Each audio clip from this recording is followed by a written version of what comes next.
Walter Bramble and the Station at Willowmere, a gentle bedtime story in 3 chapters. Chapter 1. The Timetable in the Old Book. On a mild September morning, Walter Bramble stood in his kitchen waiting for the kettle to boil. Outside, the village of Brambleford was waking slowly. A milk float hummed somewhere beyond the row of cottages, a garden gate clicked shut, and a wood pigeon called from the roof of the post office. Walter spooned tea into his brown china teapot and looked through the window. The sky was pale and hazy. It was neither sunny nor overcast, but one of those soft autumn mornings when the world seemed to have been painted in watercolours. A few leaves had begun to turn at the edges.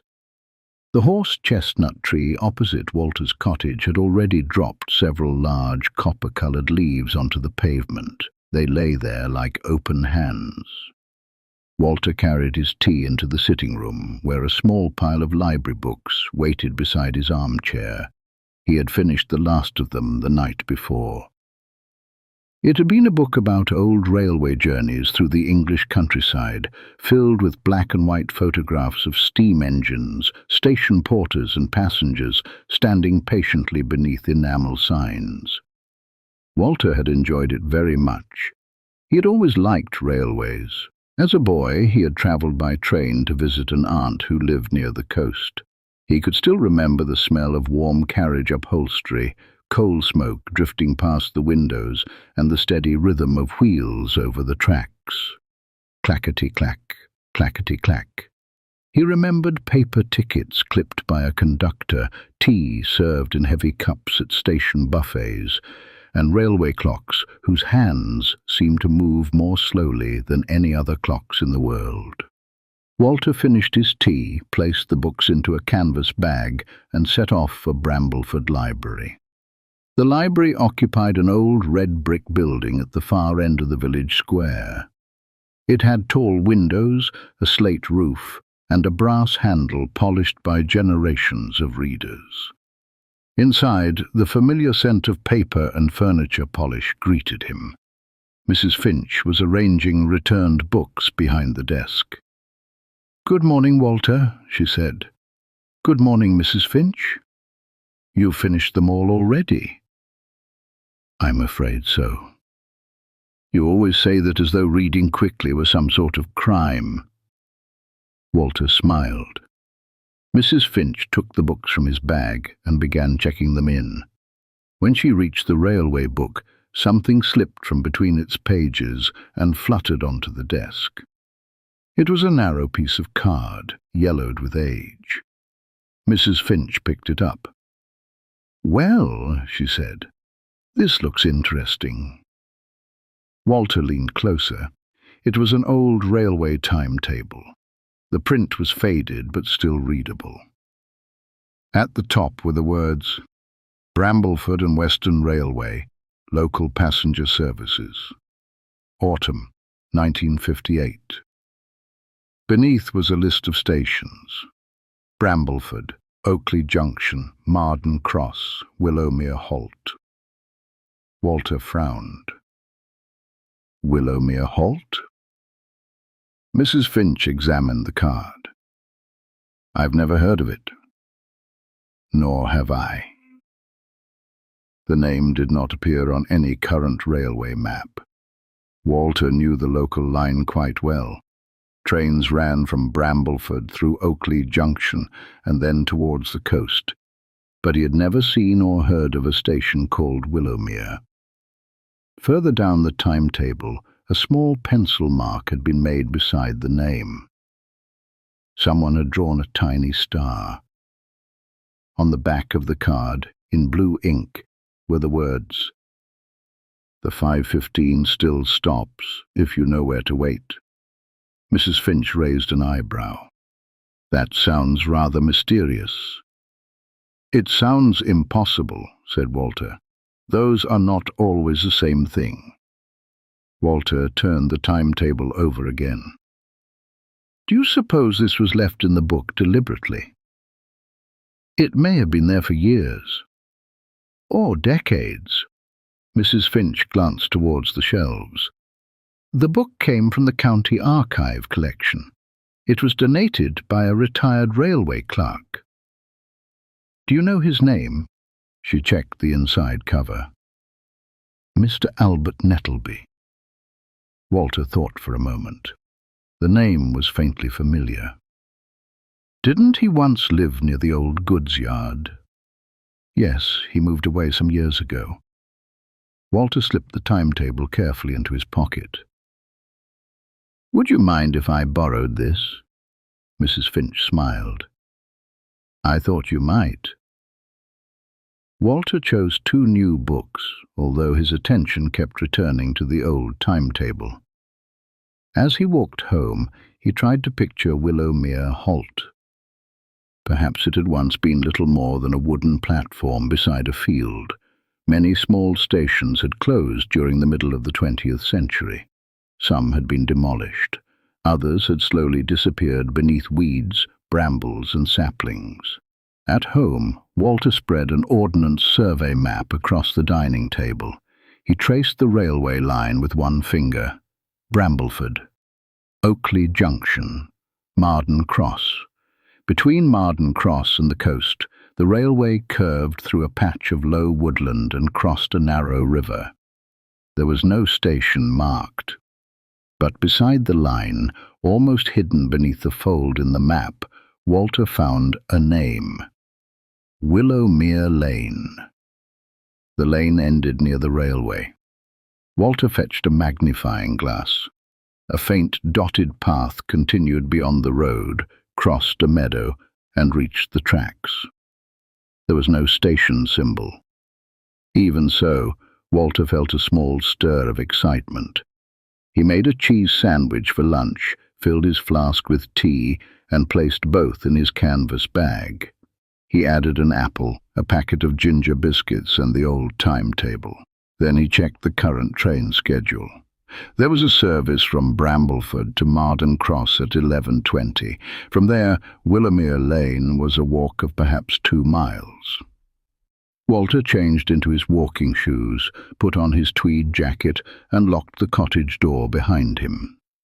The station at Brambleford was very different from the one Walter remembered as a child.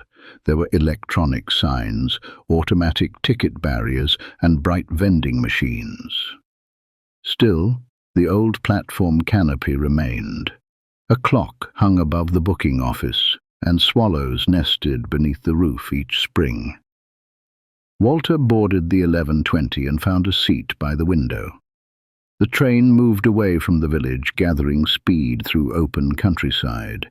Fields passed in broad green and gold squares. Sheep grazed beside hedgerows. A tractor crossed a distant slope, leaving a pale trail of dust behind it. Walter took the old timetable from his pocket. In 1958, the journey to Willowmere Halt had taken 23 minutes. The 5:15 from Brambleford had arrived there at 5:38. He imagined office workers, school children and shoppers stepping down onto a quiet platform at the end of the day. Who had used the station? Why had it closed? And what did the handwritten message mean? The 5:15 still stops, if you know where to wait. Walter knew perfectly well that old trains did not continue stopping at stations that no longer existed. Yet the sentence had lodged itself in his mind. At Marden Cross he left the train and followed a narrow road out of the village. The houses gradually gave way to fields and orchards. Apples hung heavily from the branches, some already fallen into the long grass. The air smelled faintly of damp earth and wood smoke. Willowmere Lane was smaller than Walter expected. It twisted between high hedges and ended beside an old stone bridge over a stream. A weathered sign read, "No Through Road." Walter found the footpath and continued across a meadow. The grass was wet around his shoes. Small white butterflies lifted from the clover as he passed. Beyond the meadow stood a line of willow trees. Their branches hung low over a narrow pool, and their leaves moved gently in the breeze with a soft, brushing sound. Walter stopped. Willowmere. He understood the name now. On the far side of the pool, the railway embankment rose above the trees. Walter followed the path beneath the willows. At first, he saw nothing. Then, through a gap in the undergrowth, he noticed the edge of a low stone wall. He climbed a short flight of moss-covered steps. At the top stood a platform. It was narrow, cracked, and almost completely overgrown. Grass sprouted between the paving stones. Brambles covered one end, and a young silver birch had rooted beside what had once been a waiting shelter. But the platform was unmistakable. Walter walked slowly along it. A faded wooden sign remained attached to 2 iron posts. Most of the paint had peeled away, but the letters could still be read. Willowmere. Walter felt as though he had stepped through a door into another time. The modern railway line ran beside the platform, shiny and well-maintained, but the station itself had been left behind. He found the remains of a small brick building beneath a tangle of ivy. One window was boarded. The door stood slightly open. Walter hesitated before pushing it gently. The hinges creaked. Inside, dust floated in shafts of afternoon light. A wooden bench stood against one wall. Above it hung a rusted coat hook and a framed railway notice, so faded that only a few words remained visible. Walter brushed leaves from the bench and sat down. He poured tea from his flask. For several minutes he listened. The station was not completely silent. There was the sound of wind in the willow trees, the occasional call of a pheasant, and the quiet movement of water in the stream below. Far away, a train sounded its horn. The noise grew steadily louder. Walter stepped outside. A modern passenger train swept past without slowing. For a moment the air filled with noise and movement. Then it was gone. The station became still again. Walter returned to the bench and opened his sandwich. He had just taken the first bite when a voice behind him said, "You've found it, then?" Walter turned. An elderly man stood in the doorway. He wore green overalls, a flat cap, and a pair of gardening gloves. His face was weathered but friendly. "I hope I'm not trespassing," Walter said. "Not unless you've come to steal the station." The man removed one glove and held out his hand. Edgar Vale. Walter Bramble. Edgar looked at the timetable resting beside Walter. "Where did you get that?" "It fell from an old library book." Edgar picked it up carefully. For a moment he said nothing. Then he smiled. "Well," he said, "I haven't seen one of these for a very long time." "You know the station?" "I should do.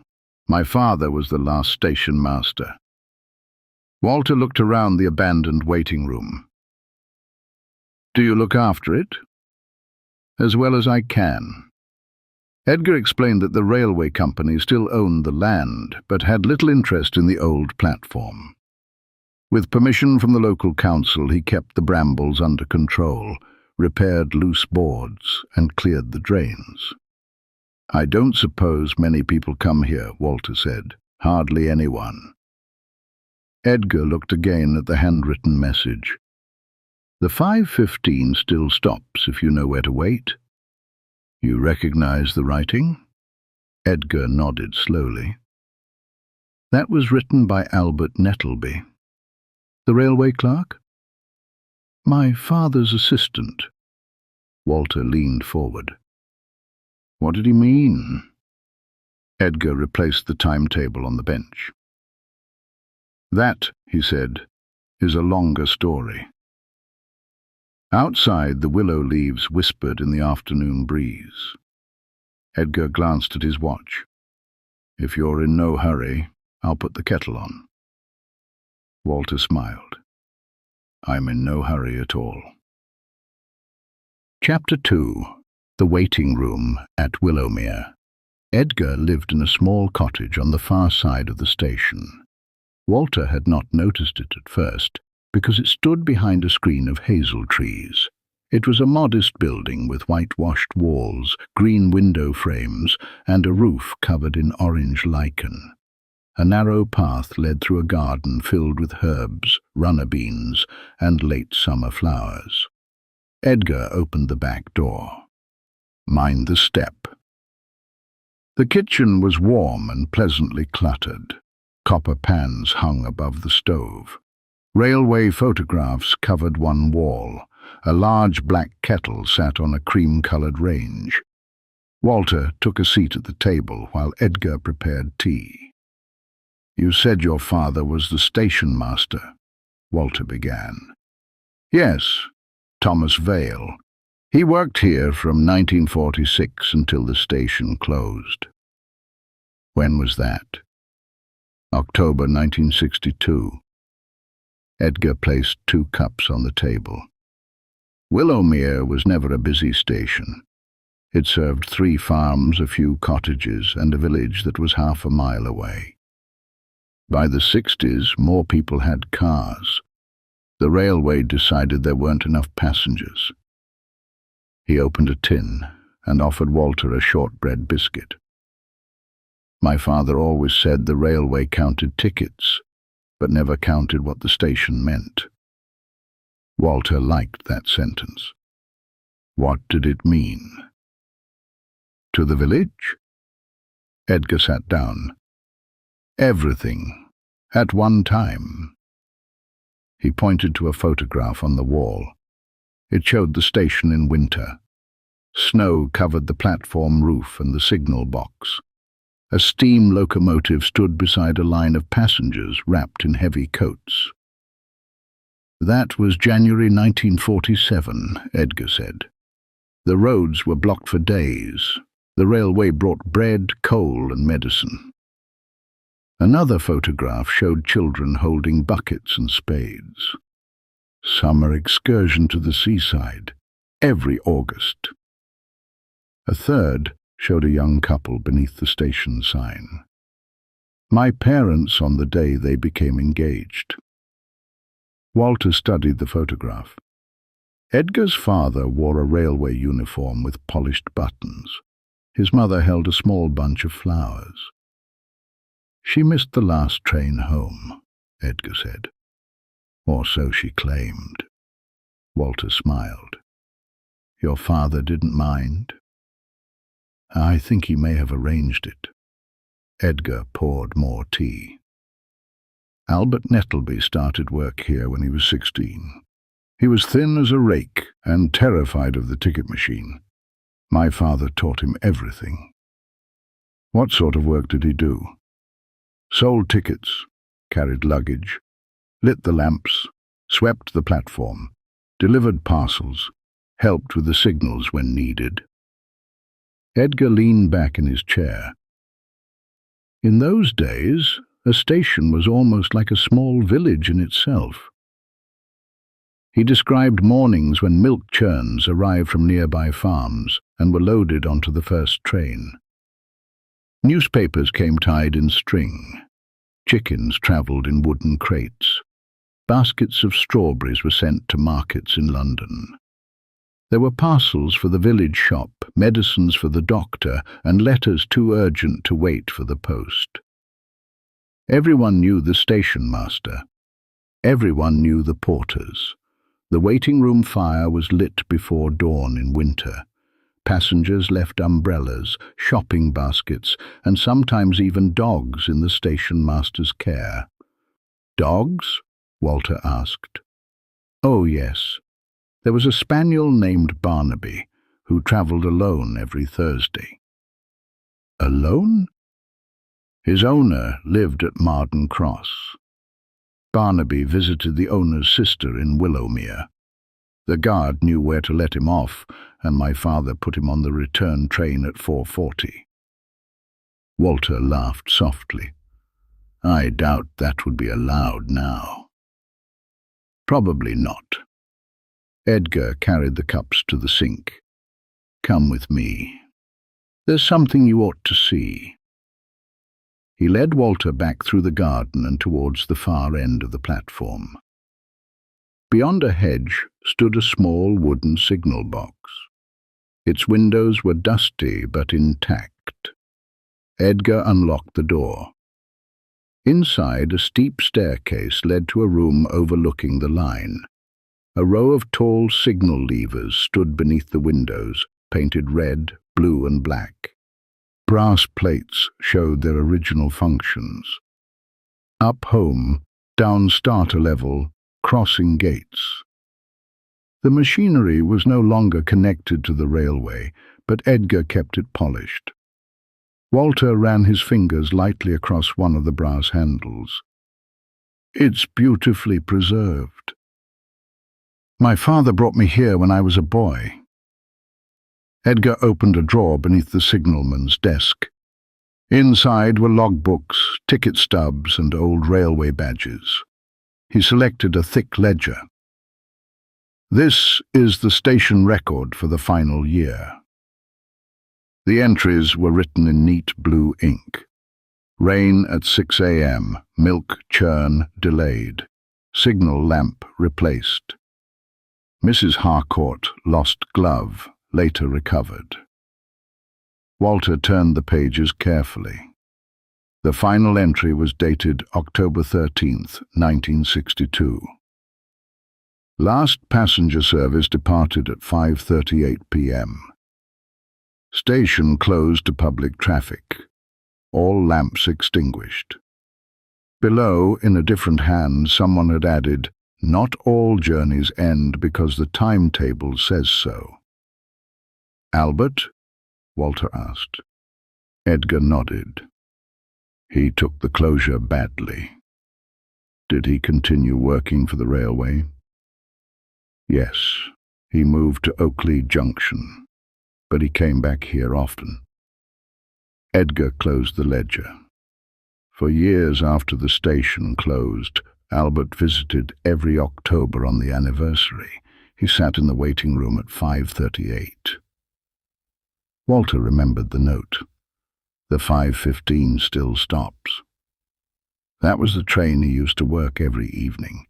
It left Brambleford at 5:15 and arrived here at 5:38. But why did he say it still stopped? Edgar looked through the signal box window. I asked him once. What did he say? He said a station remembers every train that ever called there. Walter waited. Edgar continued. He didn't mean that a ghost train appeared, if that's what you're thinking. I wasn't entirely sure what I was thinking. He meant that if you stood quietly enough at the right time, you could remember the sound of it. Edgar smiled. The whistle, the brakes, doors closing, people calling good night. Walter looked down at the platform. Grass now grew where passengers had once stood. Memory can make a place seem occupied, he said. That was Albert's belief. They returned downstairs. Edgar showed Walter the old ticket office. Its counter remained beneath a covering of dust sheets. Behind it stood wooden racks where tickets had once been stored by destination. Walter read the small labels. Brambleford, Marden Cross, Oakley, Seabourne, London. A little brass ticket punch lay beside the window. Edgar pressed it into Walter's hand. Go on. Walter squeezed the handles. Click. The sound was surprisingly sharp. For an instant, Walter imagined a queue of passengers on the other side of the glass. A woman in a headscarf asking for a return ticket. A schoolboy counting coins in his palm. A farmer sending a parcel to town. Edgar opened another cupboard. Inside hung an old stationmaster's cap and a dark blue jacket with brass buttons. My father's. Walter admired the care with which everything had been kept. "You've preserved the station almost like a museum." "Not quite. Museums have labels and opening times. Perhaps it should become one." Edgar shook his head. "I used to think so. I applied for grants, spoke to the council, wrote letters." "What happened?" "Nothing much. There were too many repairs needed. Not enough visitors, difficult access." He looked around the ticket office. "In the end, I decided it didn't have to become anything grand. It could simply remain." Walter understood. Not every old place needed to be polished, publicized, and turned into an attraction. Some places were allowed to be quiet. Edgar led him back to the waiting room. The afternoon light had begun to change. Long shadows stretched across the platform. "What time is your train home?" Edgar asked. 6:42 from Marden Cross. You'll need to leave by 5:30. Walter checked his watch. It was just after 4. "There's plenty of time." Edgar fetched a broom and began sweeping leaves from the platform. Walter offered to help. Together they cleared the path around the waiting room and cut back a few strands of bramble near the station sign. The work was gentle and satisfying. Each sweep of the broom revealed another paving stone beneath the fallen leaves. At the far end of the platform, they uncovered a small metal plate. Walter rubbed away the dirt. "Please wait here." "What was this for?" he asked. "The guard's van," Edgar said. "Parcels and bicycles were loaded here." He looked towards the line. "Albert used to stand on that exact spot for the 5:15. Walter glanced at the timetable. "Every day?" "Every working day for 16 years. At 5 o'clock, Edgar returned to the cottage and came back carrying a tray. There was a fresh pot of tea, 2 mugs, a plate of fruitcake, and a small battery lantern. They sat on the bench outside the waiting room. The evening was cool but still. The willow trees beside the pool had turned a muted silver green in the fading light. A robin landed on the station sign. Walter ate a slice of cake. "This is very good. My wife's recipe. Does she live here too?" "She died 6 years ago."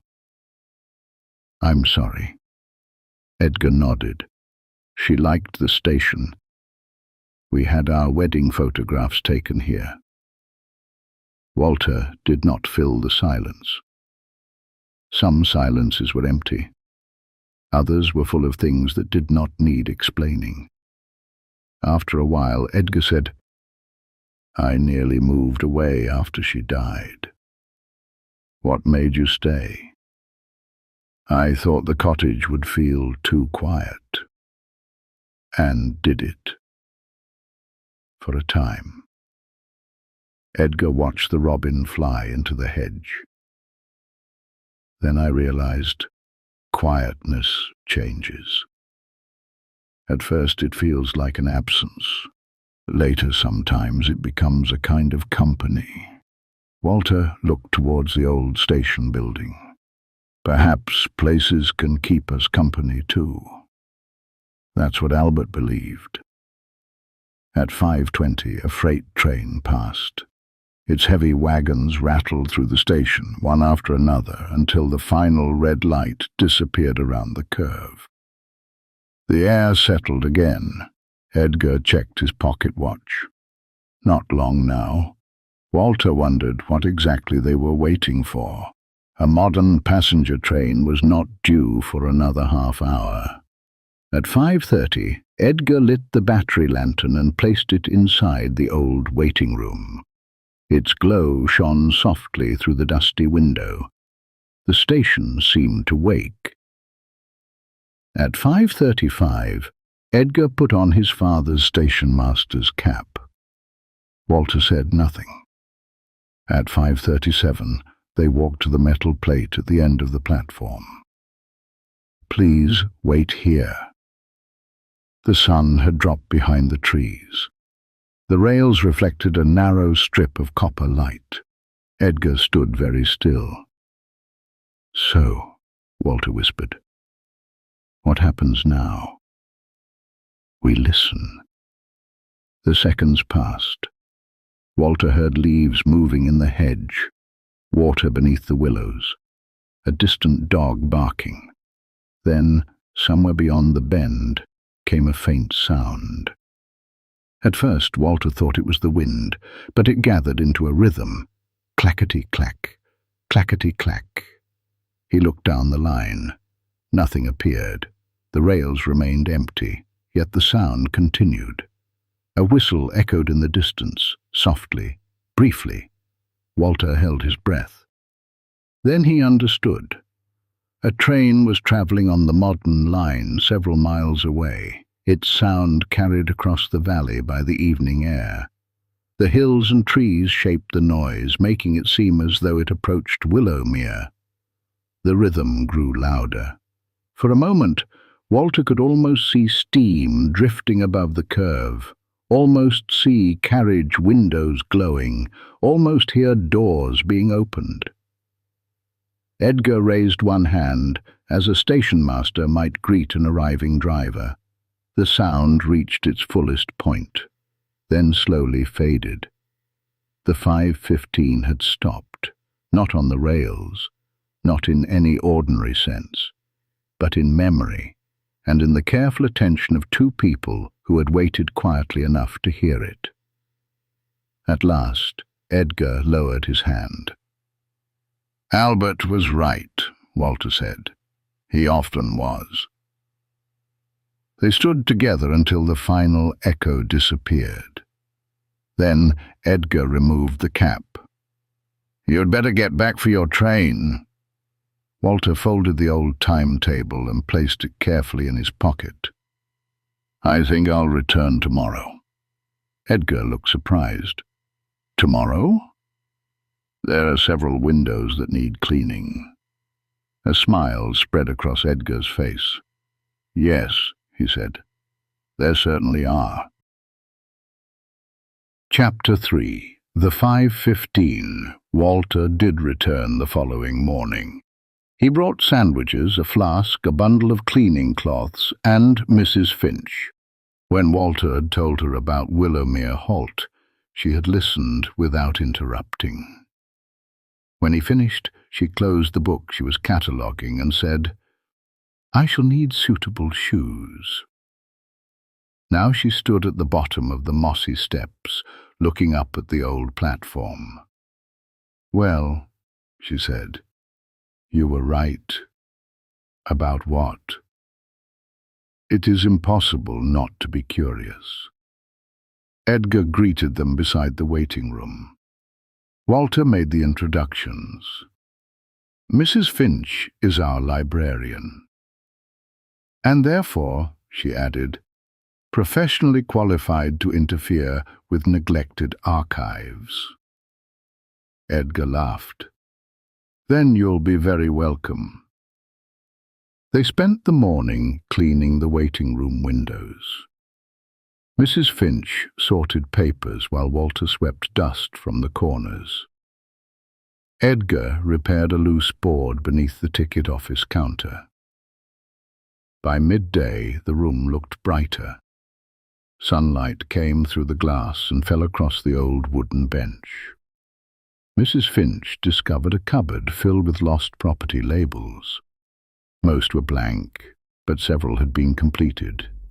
One brown glove, child's red scarf, small wicker basket, blue umbrella, silver handle, tin containing fishing hooks. "Did people usually reclaim these things?" she asked.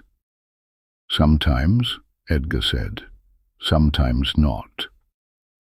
Mrs. Finch held up another label. "This one says, One tortoise found beneath bench.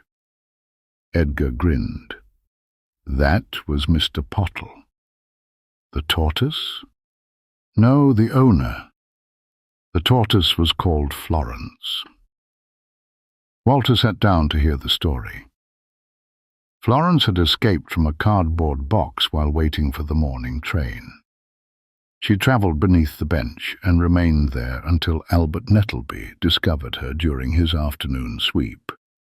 Mr. Pottle had already gone on to Brambleford before noticing she was missing.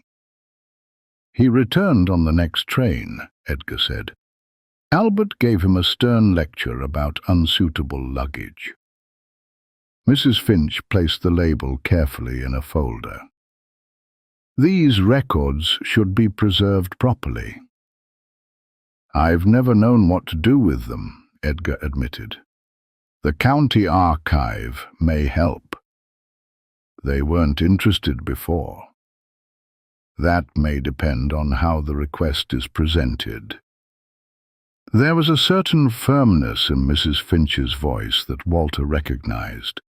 It was the same voice she used when informing the council that the library roof had leaked for the third time. By lunchtime, she had made a list. The station ledger would be photographed. The tickets would be placed in protective sleeves. Oral histories could be recorded from older residents. A small display might be created at Brambleford Library. Edgar looked uncertain. I don't want coaches of tourists. Nor do I, Mrs. Finch said. But preserving a story does not mean turning it into a spectacle. Walter poured tea. We could begin quietly. Edgar considered this. What would that involve? One afternoon, Mrs. Finch said. A few photographs, the old timetable, perhaps your father's cap. We could invite people to share memories. Nothing permanent. Nothing you don't approve. Edgar looked around the room. I think Albert would have liked that. The following weeks passed gently. Walter visited Willowmere twice more to help with cleaning. Mrs. Finch placed a notice in the library window. Memories of Willowmere Halt. Photographs, tickets, stories and recollections welcomed. At first, nobody responded. Then an envelope arrived. Inside was a photograph of a group of school children standing on the platform in 1956. A note on the back read, Our class trip to Seabourn. I am third from the left, holding the bucket. Margaret Lowe. The next day, an elderly gentleman brought in a luggage label. Another woman remembered collecting her father from the station each Friday evening. A retired farmer described sending strawberries to London. Mrs. Finch recorded every story. Walter helped arrange the photographs in display cases. Edgar lent the stationmaster's cap, the brass ticket punch, and several old tickets. The exhibition opened on a Saturday afternoon. Walter expected perhaps a dozen visitors. More than 50 came. They did not arrive all at once. They drifted in slowly, carrying memories. Some pointed at photographs and recognized relatives. Others stood silently before the old timetable. A woman named Mrs. Lowe brought the red bucket she had carried on the school trip. She had kept it for 70 years. It has a hole in the bottom now, she said. Most things do eventually, Walter replied. Albert Nettleby was mentioned again and again. He remembered everyone's birthday. He always carried my mother's shopping basket. He could whistle like a blackbird. He once held the train because I'd dropped my purse. Edgar stood near the display, listening. Walter noticed that he said very little. Towards the end of the afternoon, a man in his 70s approached him. "Are you Edgar Vale?" "I am." "My name's Peter Nettleby. Albert was my uncle." Edgar stared at him. "I didn't know Albert had family nearby." "We're not nearby. I live in Yorkshire."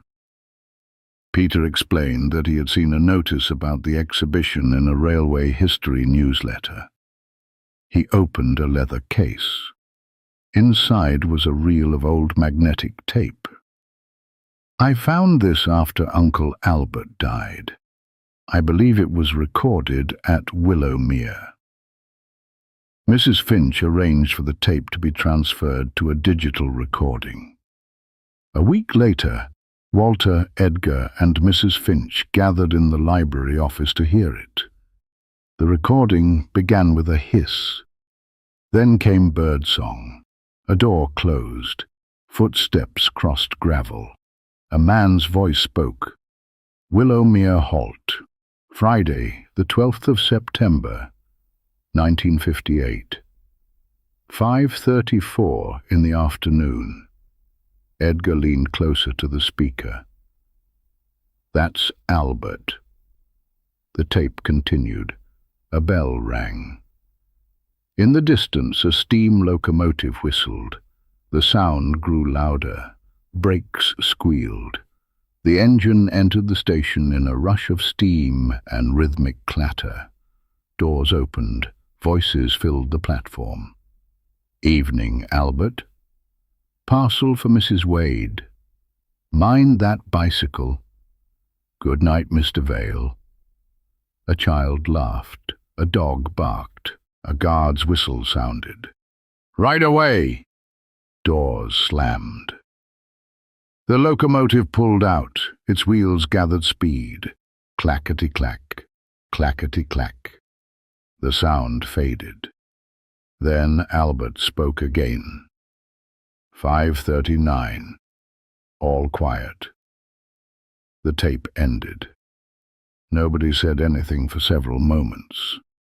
At last, Edgar removed his glasses and wiped them. He recorded the 5:15. Walter looked at the silent speaker. The station remembered. "Yes," Edgar said. "It did." Mrs. Finch arranged for copies of the recording to be made. One remained in the library archive. One went to the county railway collection, and one returned with Edgar to Willowmere. Autumn deepened. The trees beside the pool turned yellow. Leaves gathered along the platform edges and floated on the water below. On the anniversary of the station's closure, Walter and Mrs. Finch joined Edgar at Willowmere. A few former passengers came too. There was Margaret Lowe, with her old red bucket, Peter Nettleby from Yorkshire, and several villagers who had contributed photographs. Edgar had placed lamps inside the waiting room. A small fire burned in the restored grate. Tea steamed in enamel mugs. At 5 o'clock everyone gathered on the platform. Nobody made a speech. Edgar did not want one. Instead, Mrs. Finch read the final entry from the old ledger. Last passenger service departed at 5:38 p.m. Station closed to public traffic. All lamps extinguished. Then Walter read Albert's addition. Not all journeys end because the timetable says so. At 5:34, Peter started the recording. Albert's voice emerged through a small speaker. Willowmere Halt, Friday, the 12th of September, 1958. The old sounds returned. The bell, the whistle, the approaching engine. The group listened as the recorded train arrived at the station where they stood. It was strange and beautiful. The platform remained empty, but voices from the past moved through the evening air. "Evening, Albert. Parcel for Mrs. Wade." "Mind that bicycle." Margaret Lowe closed her eyes. "That was our dog," she whispered when the bark sounded. The guard's whistle blew. "Right away." The train departed. Clackety-clack, clackety-clack. When the recording ended, the station became quiet. Then from the real railway line came another sound. A modern train approached around the curve. Its headlights appeared between the trees. Everyone stepped back. The train swept past Willowmere at speed. Several passengers looked out, surprised to see lamps glowing and people standing on the abandoned platform. One child raised a hand and waved. Edgar waved back. The train disappeared. For a moment, its red tail lights shone through the branches. Then they were gone. Walter thought about all the journeys that had passed through Willowmere. Journeys to work, journeys to school, journeys to the seaside, journeys home. Most had seemed ordinary at the time. Yet years later, the smallest details remained. A bucket, a missing tortoise, a parcel, a station master's cap, a whistle at the end of the day. They returned to the waiting room for tea and fruitcake. People shared stories until the lamps burned low. At last, Walter and Mrs. Finch prepared to leave. Edgar walked with them to the bottom of the steps. "You know," he said, "I used to worry that when I was gone, nobody would remember this place." Mrs. Finch tightened her scarf. "They will now." Walter looked back at the station sign. Willowmere. Its letters had recently been repainted, but not too brightly. "Perhaps remembering does not require many people," Walter said. "No," Edgar replied, "only enough." Walter and Mrs. Finch followed the path beneath the willow trees. The moon had risen above the fields. Their footsteps made a soft sound through the fallen leaves. At Marden Cross, they waited beneath the station canopy for the last train to Brambleford. When it arrived, they found an empty carriage and sat opposite one another. The train moved into the darkness. Pools of light appeared and vanished beyond the window. Farmhouses, road crossings, small stations. Walter listened to the wheels. Clackety-clack, clackety-clack. Mrs. Finch looked up from her book. "What are you thinking about?" "The number of places a railway passes in the dark." "Stations? Stations, cottages, fields, gardens. Most passengers never notice them." Mrs. Finch closed her book. "That doesn't mean they aren't there." "No." Walter rested his head against the seat. The carriage was warm. The rhythm of the train was steady. He thought of Willowmere, quiet beneath the moon, its lamps extinguished once again. But he no longer imagined it abandoned. The waiting room still held voices. The platform still held footsteps. The old rails still held the memory of wheels. And every afternoon, when the time drew close to 5:38, perhaps the station listened, not for a train that was coming, but for one that had already arrived many years before. Back in Brambleford, Walter walked home through empty streets. The village windows glowed behind curtains. Chimney smoke rose into the cold night air. Inside his cottage, Walter made cocoa and settled into his armchair. The old timetable lay on the table. He turned it over and read the handwritten words once more. The 5:15 still stops, if you know where to wait. Walter placed the card inside a small wooden box where he kept letters, postcards, and things too important to throw away. Then he switched off the lamp. The room darkened. Outside, far beyond Brambleford, a late train sounded its horn. Walter listened until the sound faded. Then he closed his eyes, and in his imagination, the 5:15 arrived once more at Willowmere Halt. Steam drifted beneath the platform lamps. Doors opened, passengers stepped down. The stationmaster raised his hand, and the quiet little station, forgotten by maps but not by memory, welcomed everyone home.